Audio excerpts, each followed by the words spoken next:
Nós temos uma responsabilidade, proclamar essa mensagem em toda a terra. Nós não podemos guardar isso em silêncio. É o ano aceitável do Senhor. Jesus é o primeiro a proclamar. Ele entrega isso aos seus apóstolos. Depois ele diz a toda a igreja: vão e preguem o evangelho a toda criatura. A palavra evangelho significa boas novas. Essa notícia tem que ser espalhada. Lucas 4, de 16 a 21. O texto sagrado diz assim: Jesus foi para Nazaré, onde havia sido criado. Num sábado, entrou na sinagoga, segundo o seu costume, e levantou-se para ler. Então lhe deram o livro do profeta Isaías.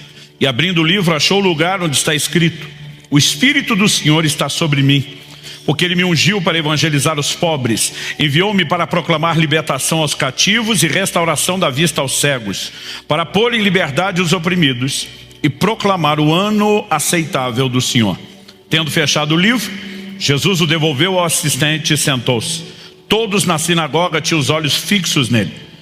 Então Jesus começou a dizer: hoje se cumpriu a escritura que vocês acabam de ouvir.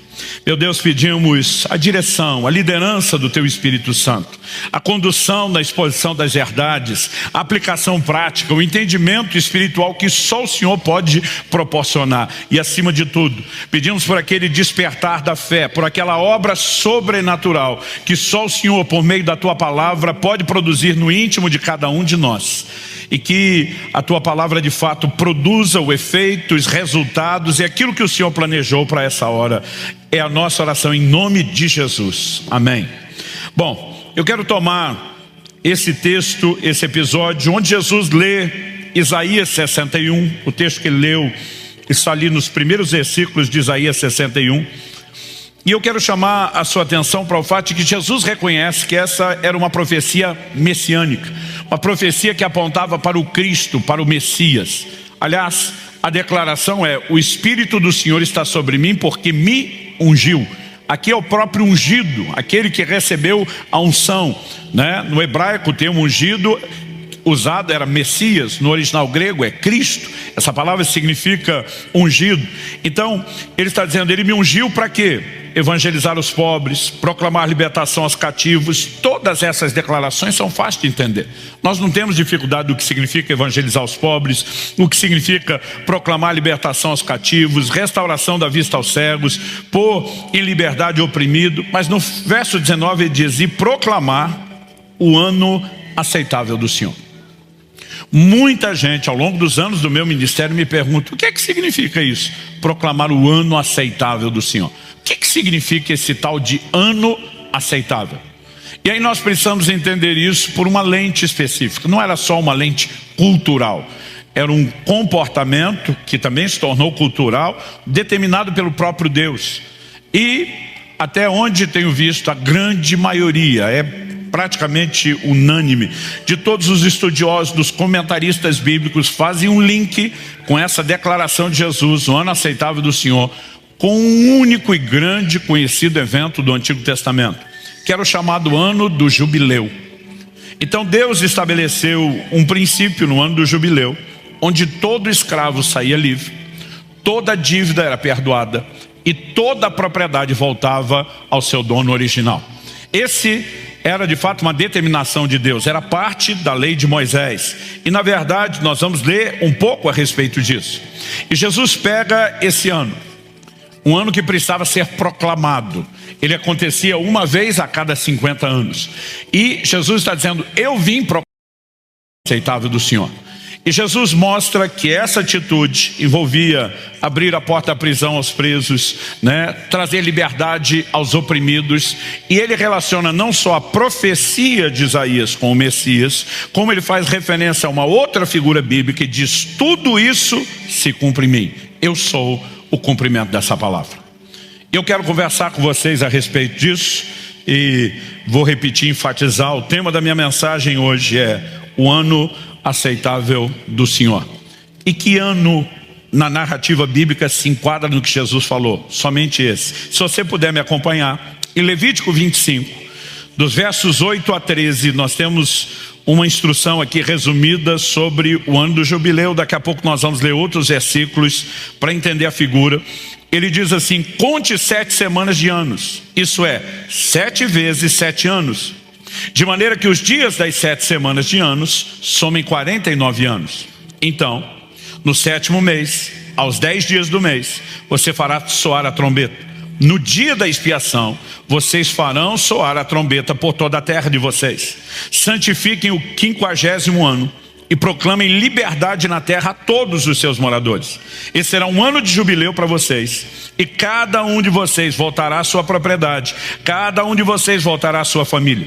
O 50º ano será jubileu para vocês. Não semeiem o campo, não colham o que nascer por si mesmo, nem colham as uvas das vinhas não podadas, porque é jubileu. Será santo para vocês. O produto do campo vocês podem comer. Nesse ano do jubileu, cada um de vocês voltará à sua propriedade. Então, antes de entender a figura, vamos começar a entender aquilo que Deus havia estabelecido de forma clara. Havia um descanso instituído por Deus na semana. 6 dias se trabalha, o 7º se descansa. Mas o princípio do Shabá, a palavra no hebraico Shabá significa 7, um descanso em 7, ele não era aplicado apenas à semana. Deus havia determinado que por 6 anos eles cultivavam a terra, e o 7º ano era um ano de descanso sabático para a terra. Agora Deus está dizendo, vocês vão fazer o seguinte, vocês vão contar 7 sábados de anos. 6 anos se trabalha, o 7º ano descansa. Aí começa uma nova semana de ano. Mais 6 anos se trabalha, o sábado, o 7º ano descansa. Deus diz, quando fechar 7 semanas de 7 anos, num total de 49, o ano de número 50. Portanto, o jubileu acontecia uma vez a cada 50 anos. O ano de número 50 será o ano do jubileu. A maioria das pessoas iria ver um único ano do jubileu na vida. Não era algo que acontecia toda hora. A menos que a pessoa nascesse um pouquinho antes do jubileu e pegasse isso muito criança, a chance de poder passar por 2 jubileus ao longo da vida era rara. A maioria das pessoas veriam isso uma única vez. Não era um evento corriqueiro, mas obviamente uma ordenança que deveria ser respeitada. Nesse dia algumas coisas aconteciam. Era um ano de libertação completa. Toda dívida era perdoada. Ninguém que estivesse devendo qualquer coisa a qualquer pessoa, depois do ano do jubileu, continuava endividado. O que não foi pago até o jubileu se zerava. Era um tempo de recomeço, zerava a vida de todo mundo. Não só as dívidas eram perdoadas, mas tudo aquilo que as dívidas causavam. Então muitas vezes as pessoas vendiam suas propriedades porque empobreceram. Não havia especulação imobiliária naquela época como nós temos hoje. Aliás, Deus havia determinado, a terra não se vende por possessão perpétua. A terra é minha. Então a cada 50 anos toda a propriedade voltava ao seu dono original. Aquele que por ter endividado vendeu o solo, a terra, o chão em que morava, agora voltaria, não só ficaria livre da dívida, mas das consequências dela, voltaria para a sua propriedade. Aquele que por conta da dívida foi escravizado, no ano do jubileu, era liberto da escravidão e agora podia voltar não só ao chão que morava, mas poderia voltar à sua família. O ano do jubileu era um ano de recomeço. E Jesus está dizendo, eu vim proclamar o jubileu de Deus sobre a vida de vocês. Ele está dizendo que aquilo que foi vivido de forma literal, uma vez a cada 50 anos. Interessante que o número 5 na Bíblia, na tipologia bíblica, juntamente com seus múltiplos, ele está relacionado à graça de Deus. E Deus estava dando um insight, uma janela, uma revelação da grande obra da graça que Jesus iria realizar. Curioso é que o dia do proclame não poderia ser outro no ano, acontecia uma vez a cada 50 anos, mas tinha um dia certo no ano para proclamar o ano do jubileu. Que dia era esse? Os 10 dias do 7º mês. Por quê? Era o dia da expiação, o chamado Yom Kippur, figura daquilo que Cristo faria por nós. Efésios 1:7 diz que nele, em Cristo, nós temos a redenção pelo seu sangue. Todas essas figuras nos ajudariam no futuro a entender aquilo que Deus estava preparando, aquilo que Deus estava construindo. E eu quero pegar essas aplicações e relacioná-las com a obra de Jesus. Porque se Jesus está dizendo, eu vim anunciar o ano aceitável do Senhor, o jubileu de Deus sobre a vida de vocês, para que a gente entenda o que Cristo está oferecendo, nós precisamos entender o paralelo. Então a primeira coisa que eu vou enfatizar aqui para você, fazendo os links com o cumprimento do que Jesus trouxe, é que era um ano de libertação completa. Mas a segunda coisa que nós vamos destacar era de que era um ano sem esforço ao trabalho. O curioso é o seguinte: 6 anos se trabalhava, os 7 descansava. Aquilo ia repetir 7 vezes. Quando chegava o ano de número 49, ele era o ano sabático daquela última semana de anos. Mas Deus diz: quando começar os 50, ninguém trabalha de novo. Ou seja, não se cultivava a terra no ano de número 49, nem no ano de número 50. Então eles iam voltar a plantar no ano de número 51 para colher no final do ano 51. Deus disse: quando chegar o ano 48, o 6º ano da última semana, eu vou enviar minha bênção. E ela vai durar por 3 anos, para que não haja durante esse período trabalho ou esforço. Nós precisamos entender a mensagem que está por trás disso. Terceiro e último lugar, a Bíblia diz que havia necessidade de um proclame. Então eu quero falar dessas 3 coisas para que a gente possa entender o paralelo. Referindo-se aqui à libertação completa. Quando Jesus está lendo Isaías 61, ele diz que o Senhor ungiu e o enviou para quê? Proclamar libertação aos cativos. Essa palavra significa o quê? Os presos. Pôr em liberdade os algemados, outras traduções dizem oprimidos. Abrir a porta da prisão aos presos. Em Levítico 25:10, como nós lemos, Deus diz: santifiquem o 50º ano e proclamem liberdade na terra a todos os seus moradores. Não é para um, não é para outro, não é para a maioria. Todos têm direito à liberdade. Interessante que em Ezequiel, no capítulo 46, no versículo 17, esse ano do jubileu é chamado pelo seguinte adjetivo: o ano da liberdade. Eu particularmente gosto dessa declaração, o ano da liberdade. Agora, essa libertação envolvia 2 áreas distintas: pessoas e coisas. Então, em relação às pessoas, era um tempo de libertação da escravidão. E eu e você precisamos entender a obra de Cristo nessa perspectiva. Deus diz: nessa ocasião, cada um volta à sua família. O que era voltar à família? Saía da escravidão e agora poderia voltar ao convívio familiar. Interessante que Deus estava dizendo não só que Ele quebraria o domínio da escravidão, mas os introduziria de volta no convívio familiar. E aí, quando olhamos a obra de Cristo, Gálatas 4:7 diz assim: você já não é mais escravo, porém filho, e sendo filho, também herdeiro por Deus. Deus não veio apenas tirar a escravidão, Ele veio nos devolver a sua família. Em Romanos 8:15, Paulo diz: porque vocês não receberam um espírito de escravidão para viverem outra vez atemorizados, mas receberam o espírito de adoção, por meio do qual clamamos: Abba, Pai. Não mais escravidão, mas a inserção na família. À medida que você vai lendo o Novo Testamento, você percebe não só a libertação da escravidão, mas a libertação da dívida.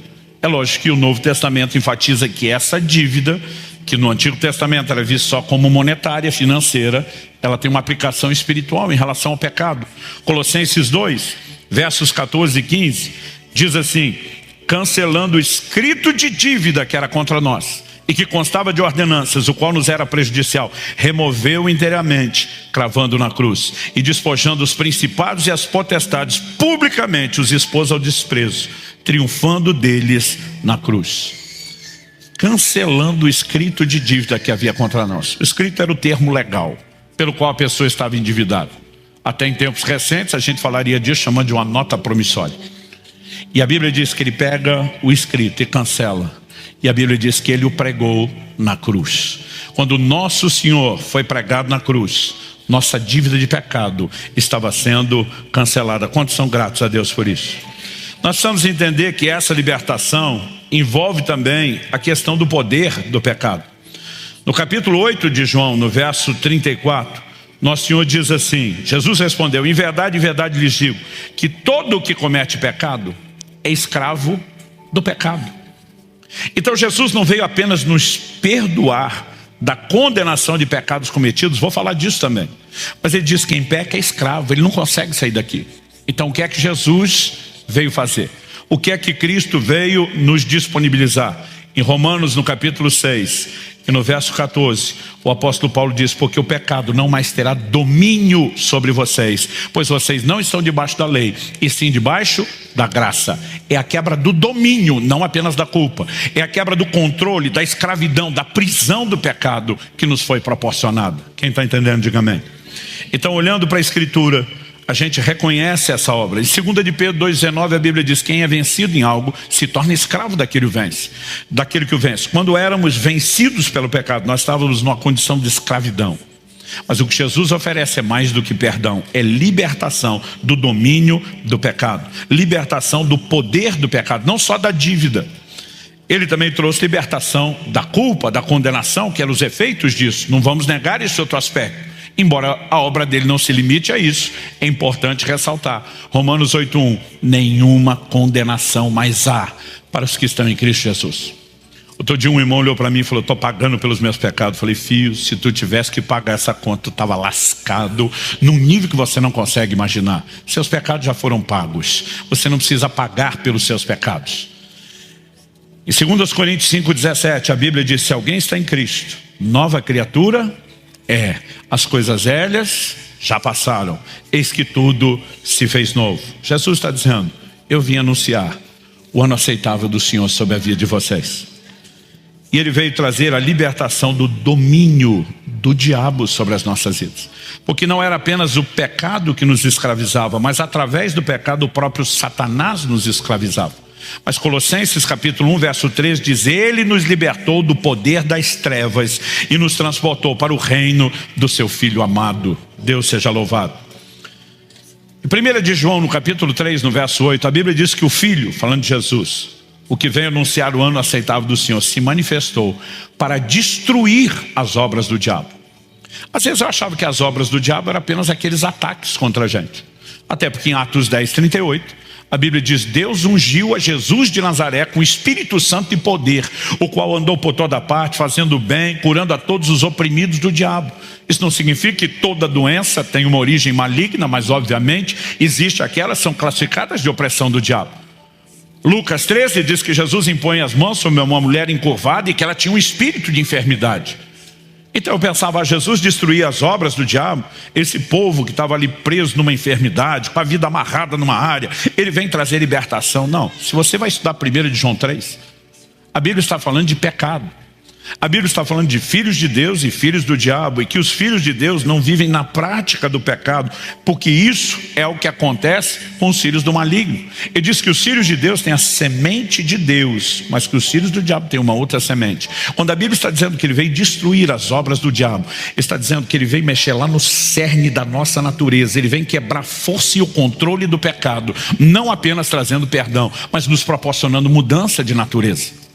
Hebreus capítulo 2, versos 14 e 15 também fala dessa libertação do controle maligno. Visto, pois, que os filhos têm participação comum de carne e sangue, também Jesus igualmente participou dessas coisas para que por sua morte destruísse aquele que tem o poder da morte, a saber, o diabo, e livrasse todos os que pelo pavor da morte estavam sujeitos à escravidão por toda a vida.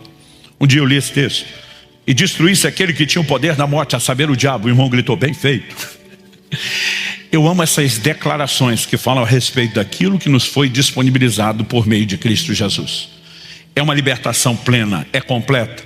Mas essa libertação não apenas liberou as pessoas, ela também mexe com aquilo que nós vamos classificar como coisas que são impessoais, ainda que algumas delas sejam abstratas. Era um ano de restituição das posses.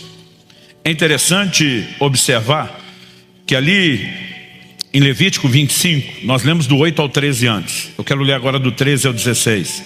Nesse ano do jubileu, cada um de vocês voltará à sua propriedade. Quando você vender algo ao seu próximo ou comprar alguma coisa dele, não explore o seu irmão. Você comprará do seu próximo com base no número dos anos desde o último jubileu.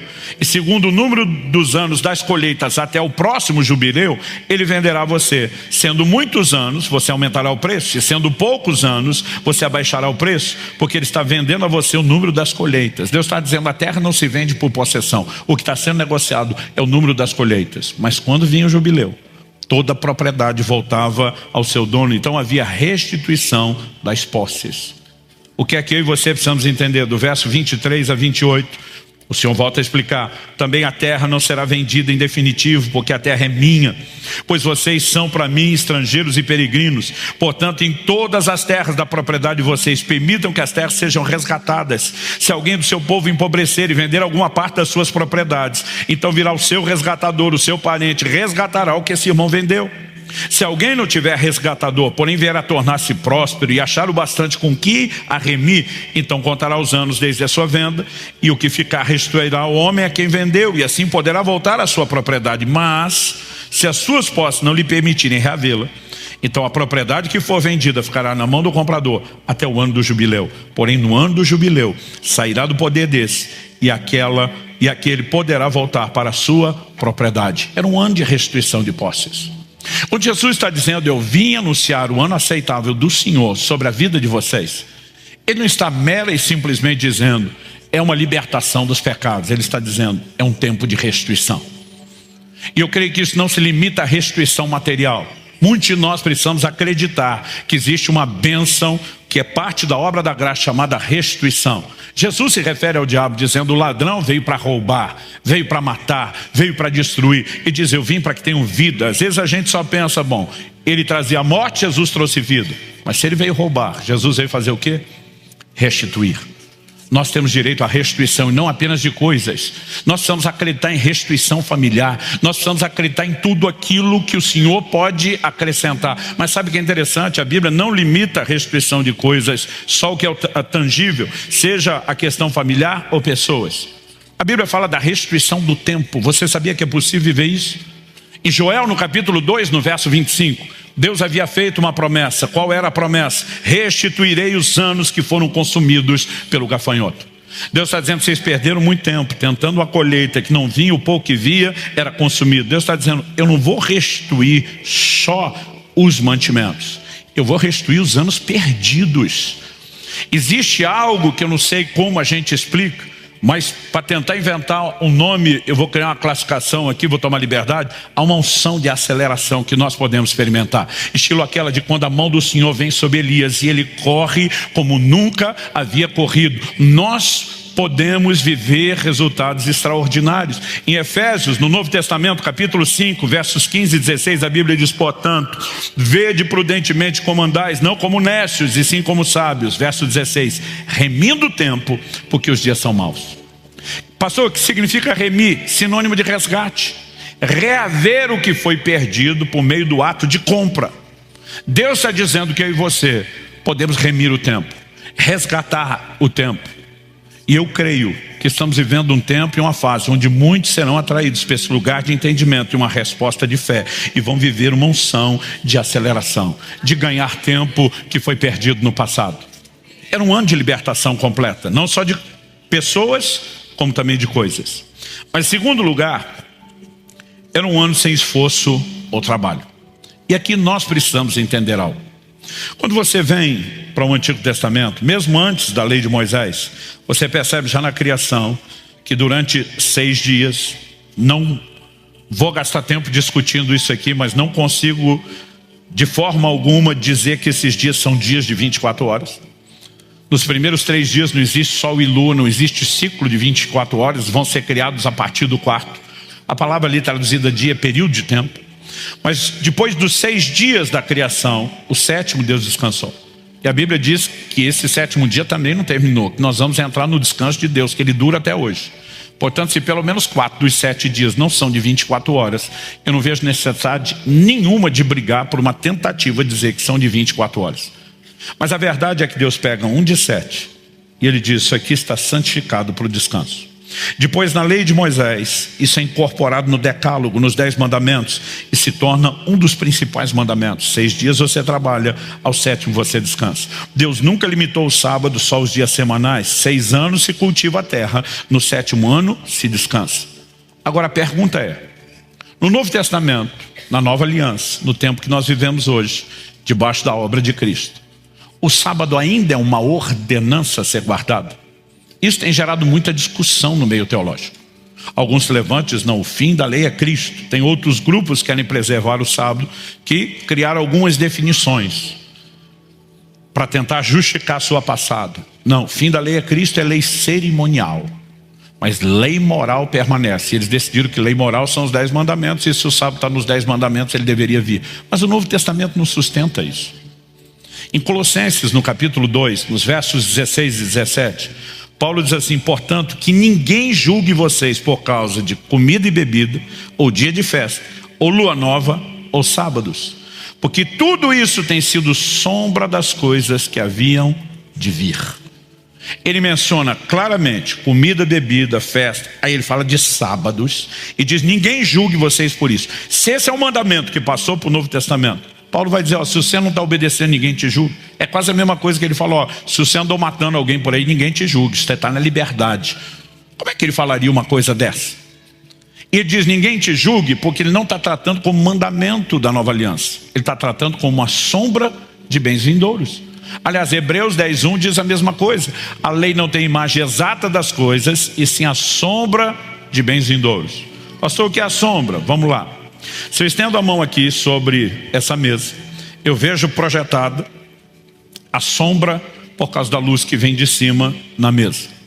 Quando eu olho para a sombra que está ali na mesa, ela tem a mesma quantidade de dedos que tem na minha mão, ela tem a mesma disposição, o dedão está para o mesmo lado na mão e na sombra, o dedo mindinho está no mesmo lado na mão e na sombra.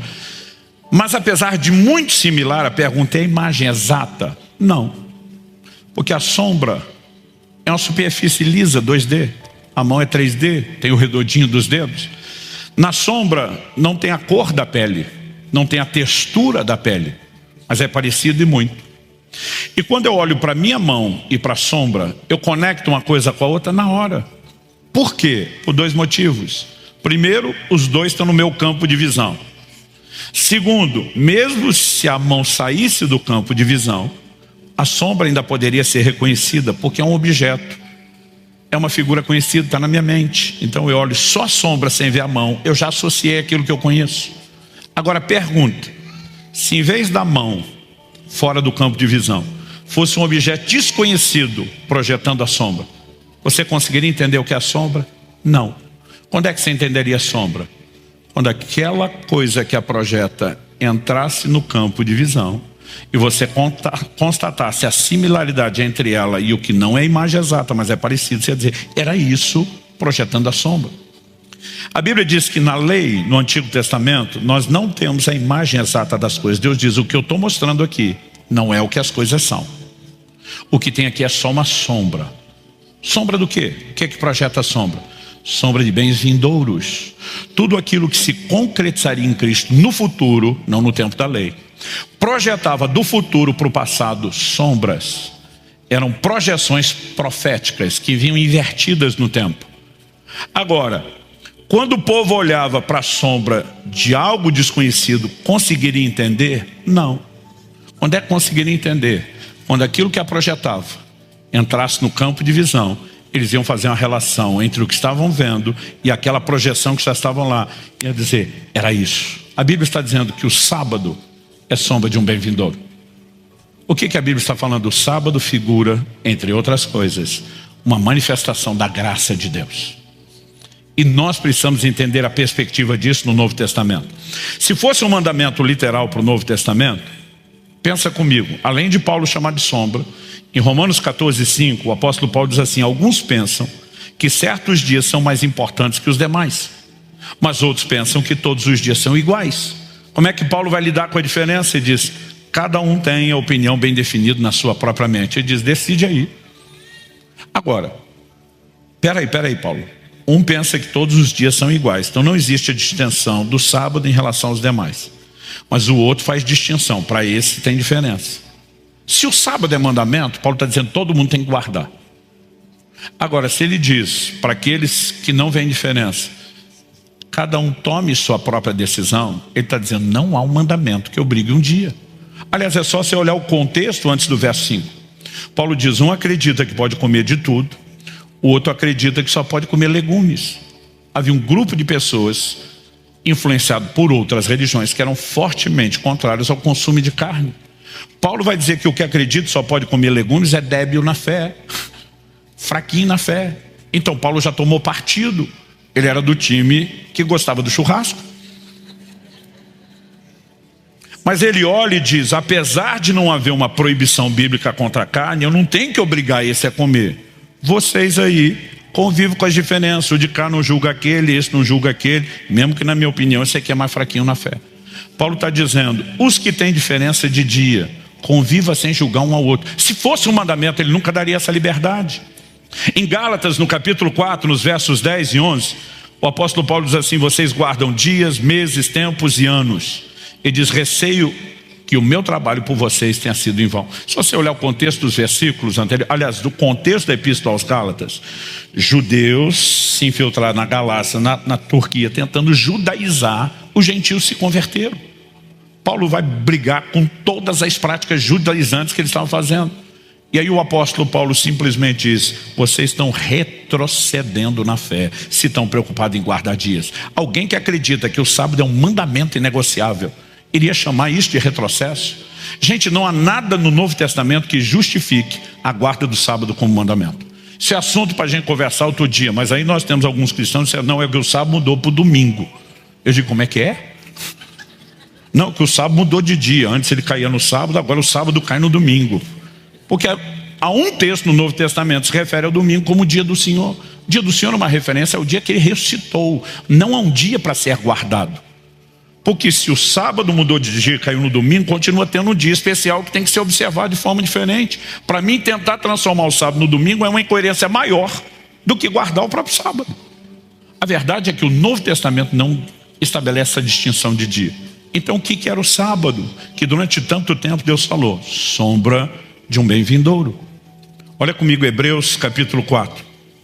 A partir do verso 8, a Bíblia diz assim: ora, se Josué lhes tivesse dado descanso, não falaria posteriormente a respeito de outro dia. Ele cita um texto do Antigo Testamento onde Deus diz: não entrarão no meu descanso. Está falando para qual? Para a geração de israelitas que Josué está liderando para entrar na terra prometida. Então ele diz: se o descanso que Deus falou fosse esse, Deus não ia falar de outro dia. Qual a lógica que ele está criando? Tem um outro descanso. Aí no verso 9 de Hebreus 4, ele diz assim: portanto, resta um repouso sabático para o povo de Deus. Porque aquele que entrou no descanso de Deus, também ele mesmo descansou de suas obras, como Deus descansou das suas. Portanto, esforcemo-nos por entrar naquele descanso, a fim de que ninguém caia segundo aquele exemplo de desobediência. Esse descanso, que é algo que nos aguarda, é apresentado como uma obra da graça que nunca antes foi vivenciada. Como que nós entramos ali? Hebreus 4:3 diz: nós os que cremos entramos no descanso. O que eu e você precisamos compreender? Que quando Deus fala sobre a bênção, então vou repetir: 7 semanas de 7 anos cada. Quando chegava o ano de número 49, antes do jubileu, 49 ninguém podia plantar terra. Então eles iam viver da colheita anterior. Mas no ano de número 50, era um segundo sábado, não podia plantar de novo. Então 2 anos sem mantimento. No terceiro ano eles iam começar nas horas certas o plantio, e a colheita só chegaria no final de 3 anos. Como lidar com esse ato de produtividade? Outro dia alguém falou: ainda bem que esse negócio não passou para hoje. O PIB ia despencar a cada 7 anos no Brasil. Levítico 25, de 20 a 22, Deus diz: se vocês perguntarem o que comeremos no 7º ano, se não podemos semear nem fazer a colheita, saibam que eu lhes darei a minha bênção no 6º ano, para que a terra produza o suficiente para 3 anos. Então 6º ano vocês estão trabalhando, vem a bênção. Para quê? Porque no 7º vocês não plantam, no 8º também não, mas quando no 9º vocês começarem, até a hora de colher, a colheita do 6º ano será abundante o suficiente para suprir vocês. É lógico que Deus diz: o que nascer do campo, que você não trabalhou, pode pegar. Ele não estava dizendo que não poderia comer de nada que nascesse espontâneo, mas a ideia era: não existe trabalho. O que é que Deus está tentando comunicar com isso? Efésios 2:8, pela graça sois salvos, mediante a fé. Isso não vem de vós, é um dom de Deus, não vem das obras, para que ninguém se glorie. Quando a Bíblia fala de fé, ela vai mexer nesse contexto de trabalho. Em Romanos, no capítulo 4, de 3 a 5, o apóstolo Paulo diz: pois o que diz a Escritura? Ela diz: Abraão creu em Deus e isso lhe foi atribuído para a justiça. Ora, para quem trabalha, o salário não é considerado como favor, mas como dívida. O cara trabalhou, ele merece o salário. é mérito, é recompensa. Mas aí ele, depois de estabelecer esse argumento, ele fala assim: mas para quem não trabalha, porém crê naquele que justifica o ímpio, sua fé lhe é atribuída como justiça. A fé é apresentada como algo que sem esforço, ou melhor do que esforço, sem mérito algum, você é introduzido no que é um favor, não é algo que você mereceu. Como que nós entramos lá? A Bíblia está dizendo que pela fé você pode ter o resultado daquilo que você não trabalhou, que você merece. Romanos 5,2 diz: pela fé temos acesso a essa graça. Hebreus 4,3 diz: nós os que cremos entramos no descanso. O sábado era uma figura daquilo que a bênção, o favor de Deus nos acrescentaria sem nenhum tipo de mérito. Existe o que nós já estamos desfrutando agora, e a Bíblia diz: há um repouso sabático para cada um de nós. No ano aceitável do Senhor, não é coincidência que se aumentasse a intensidade daquele conceito que eles tinham de sábado, porque Deus queria que eu e você entendêssemos, não tem absolutamente nada a ver com mérito, e sim com o favor dele. Quem está entendendo, diga amém. Terceiro e último lugar, a necessidade de um proclame. Jesus diz: eu vim proclamar o ano aceitável do Senhor. Qual é o proclame? Por que isso tinha que ser anunciado? Vou ler de novo Levítico 25, 9 e 10, que lemos antes. Então no 7º mês, aos 10 dias do mês, você fará soar a trombeta. No dia da expiação, vocês farão soar a trombeta por toda a terra de vocês. Santifiquem o 50º ano e proclamem liberdade. Liberdade tinha que ser proclamada. Proclamem liberdade na terra a todos os seus moradores. Esse será um ano de jubileu para vocês. E cada um de vocês voltará à sua propriedade. Cada um de vocês voltará à sua família. Porque esse ano tinha que ser anunciado. Gente, para muita gente era uma vez na vida. E as pessoas na antiguidade não controlavam o tempo como eu e você fazemos hoje. Hoje a gente consegue dar uma olhada no relógio, rapidinho eu vejo não só o horário, que inclui a precisão dos minutos e até o controle de segundos, como eu já tenho um marcador para me lembrar que hoje é dia 12 de março. A gente lida com agenda, com organização, com tarefas. Mas as pessoas da antiguidade poderiam se perder na contagem do tempo. O ano do jubileu, se não fosse proclamado, poderia simplesmente chegar e alguém não tomar conhecimento disso e não poder desfrutá-lo. Então Deus está dizendo: vai soar trombeta na terra inteira. Eu quero que vocês façam barulho. Tem um dia onde começa a proclamar. Por quê? Se a pessoa não souber, ela não usufrui. E se a pessoa não souber, o camarada que a escraviza, que também não quer que ela seja liberada, talvez também não tenha nenhum interesse em compartilhar a boa notícia. Então Deus está dizendo: faz um barulho, vai para geral, agita um negócio. Esse ano tem que ser proclamado. Por quê? Porque de acordo com a Escritura, ignorância escraviza, mas o conhecimento é libertador. Em Oséias 4,16 Deus diz: o meu povo está sendo destruído porque lhe falta o conhecimento.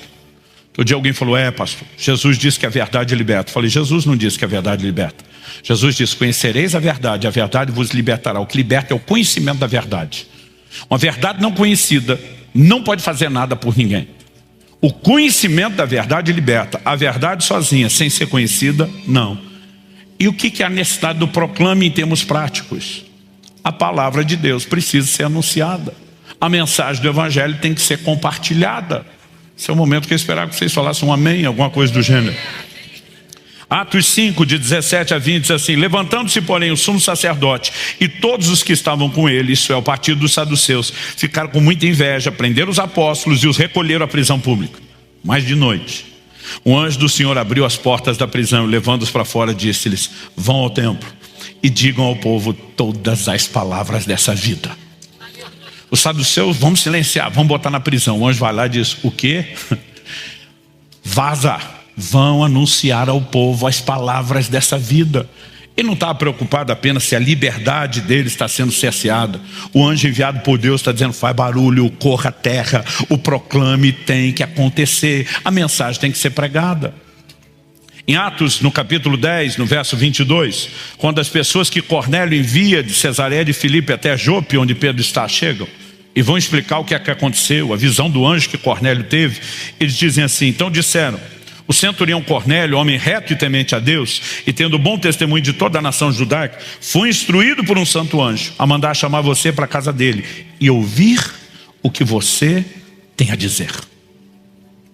O apóstolo Pedro, falando das coisas ligadas à salvação e à redenção, diz coisas essas, para as quais os anjos gostariam de atentar. Alguns apresentam proclamar.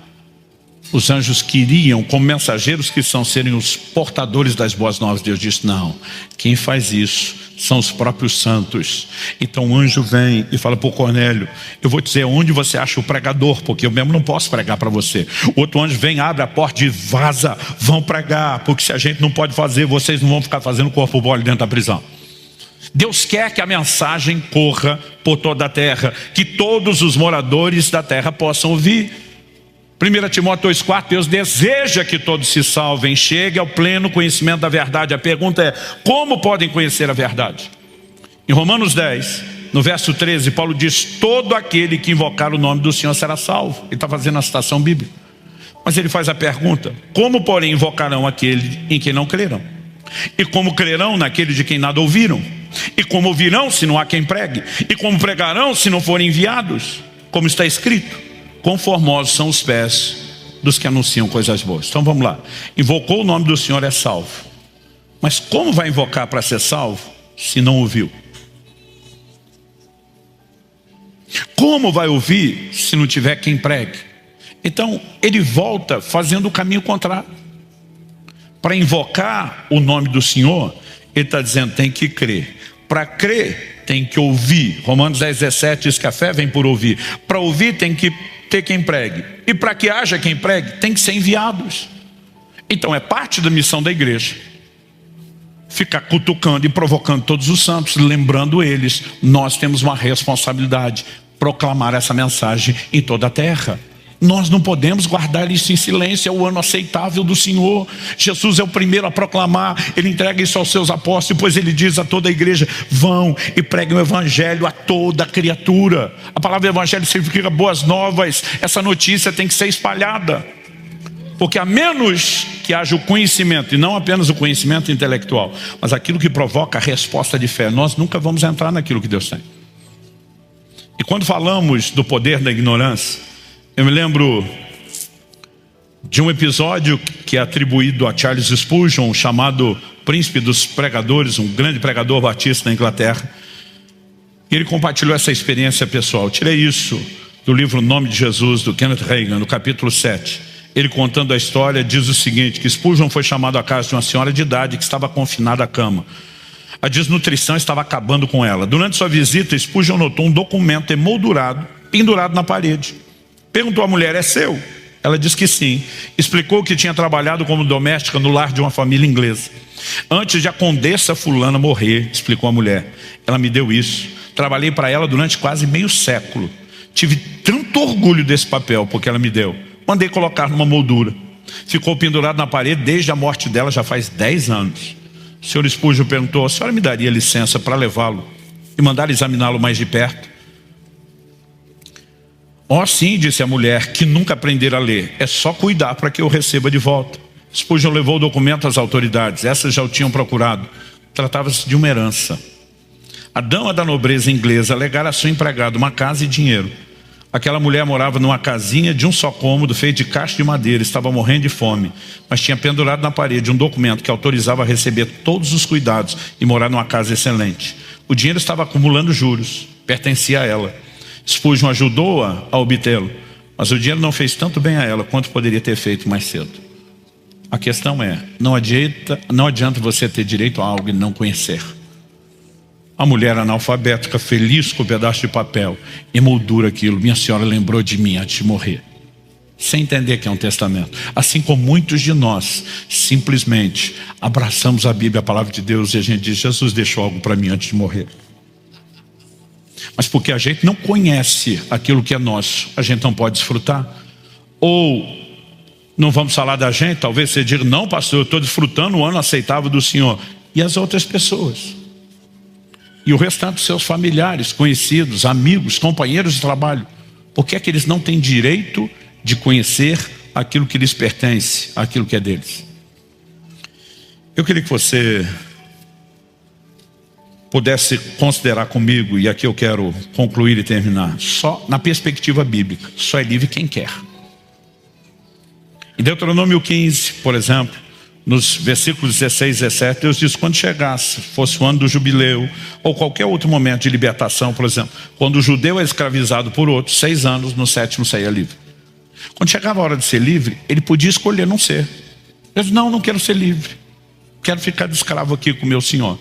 Ele ia ter que furar a sua orelha, seria conhecido como servo da orelha furada, porque escolheu ficar na escravidão, porque ninguém é obrigado a sair dela, mas tem direito. Isaías 61, Jesus diz: eu vim abrir a porta da prisão ao preso. Jesus está dizendo, ele não vai arrancar o preso lá de dentro, ele abre a porta, o preso sai se quer. E acredite você ou não, tem gente que não quer sair da prisão. Então, embora a gente não possa obrigar ninguém a sair, a verdade é que quanto mais conhecimento, entendimento e clareza existe sobre a libertação, melhor é o discernimento e a capacidade de decidir não permanecer dentro da prisão, mas optar por sair. Eu já vi inúmeras histórias, e não só vi histórias, já vi gente fazer isso. Eu comentando, passarinho lindo, tal. Eu falei, fico com dó dele ficar preso aí dentro. A pessoa falou, mas ele fica porque quer. Eu falei, não, ele fica porque você prendeu. Ele falou, eu te provo. Vai lá e abre a porta da gaiola. E o bicho não sai. Ele falou, esse aqui tentei libertar há muito tempo. Ele provavelmente já foi criado aqui em cativeiro, está assustado com o mundo lá de fora, eu não sei qual é a razão, mas não sai daqui não. Esse aqui pode ficar aberto o tempo todo. Eu falei, então por que você fecha a porta? Ele falou, porque o gato não respeita a porta aberta. Sabe, eu e você precisamos entender e compreender aquilo que Deus está colocando diante de nós. Ele está dizendo, eu fiz tudo o que precisava ser feito. Agora é com vocês. Para aqueles que vocês já conheceram, tem que decidir sair. Para os demais que ainda não conheceram, nós precisamos anunciar. A porta da prisão está aberta. O ano aceitável do Senhor não só foi concretizado, Jesus veio para proclamá-lo. Libertação de pessoas, libertação das coisas, o ano do favor de Deus. Tudo aquilo que entramos, não por causa do nosso mérito, mas por causa do favor e da graça de Deus, mas que precisa ser proclamado. Porque a proclamação não gera só o conhecimento intelectual, ela gera a resposta de fé necessária para se invocar e para se desfrutar aquilo que Deus tem. Eu queria que você fechasse seus olhos por um instante.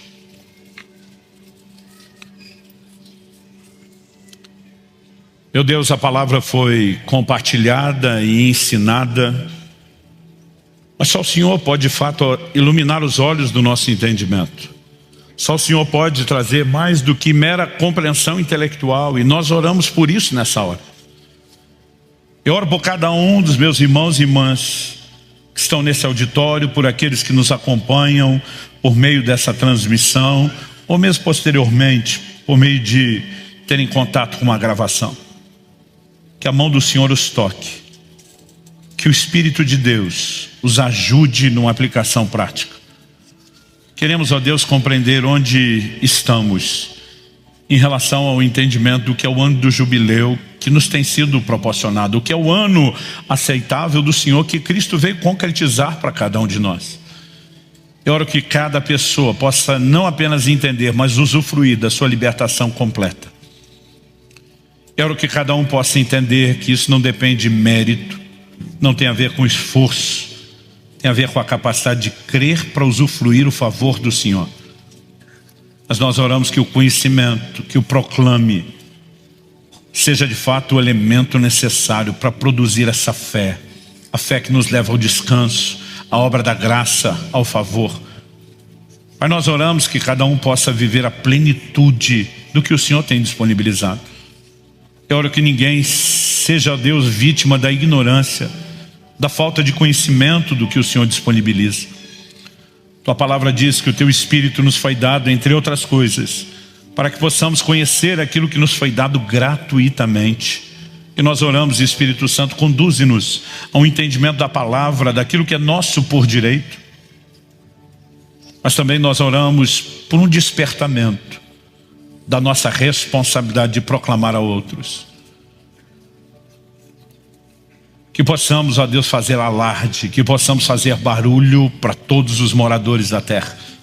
Que a verdade não seja guardada em silêncio, privando muitos de usufruir aquilo que sempre foi a sua intenção.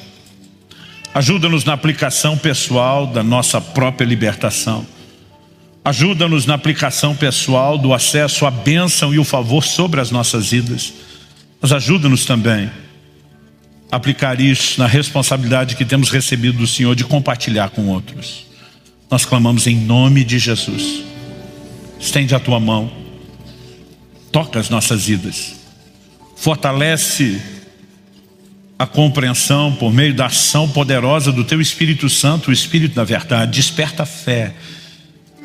E que cada um possa, ó Deus, debaixo de todos esses recursos celestiais, escolher passar pela porta aberta da prisão. Escolher usufruir a liberdade completa que o Senhor nos proporciona. Ajuda-nos a entender cada vez mais a obra da redenção.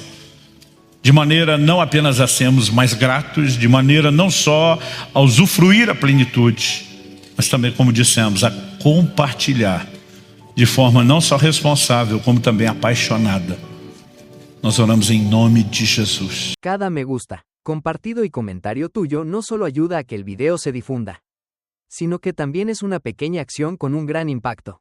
Si la palabra de Dios ha tocado tu corazón, deja un amén y comparte tu experiencia de fe para construir juntos una comunidad de amor y esperanza. Em nome de Jesus. Se você crê e concorda. Cada me gusta, compartido y comentario tuyo no solo ayuda a que el video se difunda, sino que también es una pequeña acción con un gran impacto. Si la palabra de Dios ha tocado tu corazón, deja un amén y comparte tu experiencia de fe para construir juntos una comunidad de amor y esperanza. Amém. Clique e veja mais vídeos como esse.